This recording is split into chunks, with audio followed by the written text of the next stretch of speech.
किंवा कोणी पण.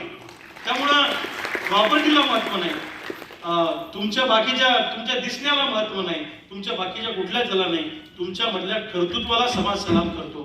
त्यामुळे कर्तृत्व खूप महत्वाचं आहे. मला असं वाटतं की आज तुम्हाला सगळ्यांना हा पुरस्कार मिळाला.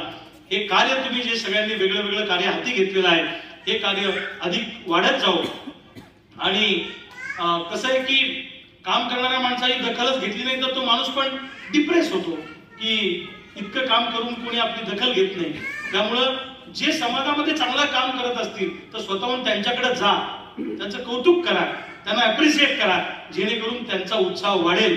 हे काम आपण करू. मी नेहमी काय करतो, आमच्या गावात कुठली नवीन चहाची हॉटेल लागली की मी तिथं जातो, मुद्दाम जातो आणि माझ्या 10-20 मित्रांना सांगतो की याच्या हॉटेलमध्ये चांगला चहा मिळतो. कारण त्याचे दुकान वाढलं पाहिजे ना. जे प्रस्थापित आहेत त्यांना तर सगळंच मिळणार. आपल्या महाराष्ट्रात काय भानगड आहे